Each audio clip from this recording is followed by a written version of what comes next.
Hey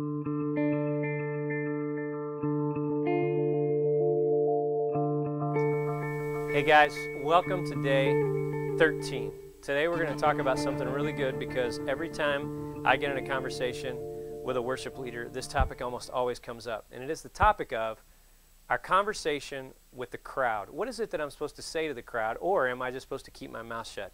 That's a huge question. You know, a lot of pastors have said through the years, I've heard, that they'll say something like, all right, preachers are supposed to preach, and singers are supposed to sing, and let's just keep it that way. And you know, I totally understand where they're coming from on that, but I've got a kind of a presupposition that requires us to maybe think a little bit differently about that. I think that for the most part, what people do when they walk into church is they do this. Are you ready? I think they walk in the door, I think they unzip the top of their skull, they take their skull off and they lay it down, and then they take their brain out and they put their brain on the floor, they take their skull back in, they zip it back up, and then they sit there and they do what we tell them to do, and they think what we tell them to think, and when they say what we tell them to say. And then they leave church and they put their brains back in their head and they zip it back up. And I think they do that honestly because for decades and generations we've taught people how to sit in rows, look forward, and listen to what we have to say and do what we tell them to do. I think instead what we have to do is we have to figure out how to take people on a journey. And that can be a biblical journey or a thematic journey or a mental journey or a spiritual journey or whatever, but we have to do something with people. We have to help them get from here to there. It's not enough for us to just throw a bunch of stuff out there and see what sticks. We need to help them.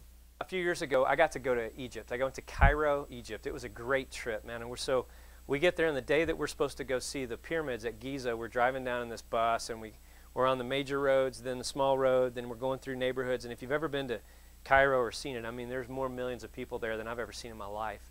And finally, we come around the last turn, and we pass by all the buildings, and there they are, the Giza pyramids and the Sphinx. And so I'm looking at it, and I'm going, this is cool. This is cool that I'm here.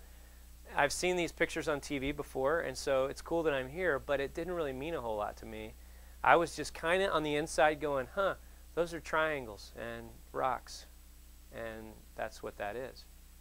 And then the tour guide started talking, and the tour guide said some things that made sense. The tour guide said that it took 20 years to build one pyramid and 400,000 workers doing it. They worked in 3-month shift, 100,000 men on call at all times. It was built, any of those pyramids were built 4,500 years ago.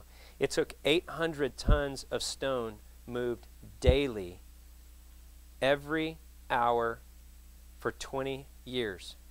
That's 12 stones every hour, 7 days a week, 24 hours a day for 20 years.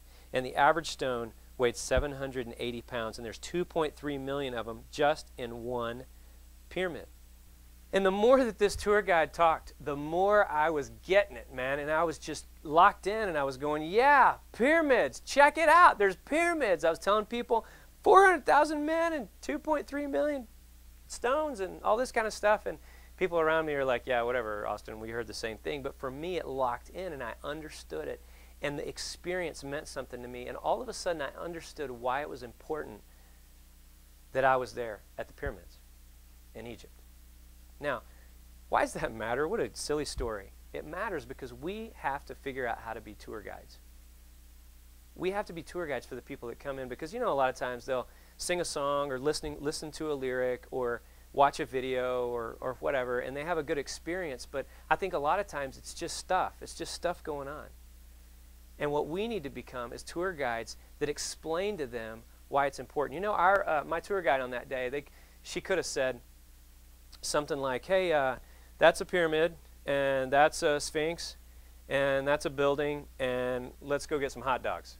You know, she could have said something like that, but it was important to her that we had the information that we needed to understand that what we were looking at was life-changing. And what we were looking at made a difference. And so that's what we do. We help people understand why what we're doing is making a difference, why it's important.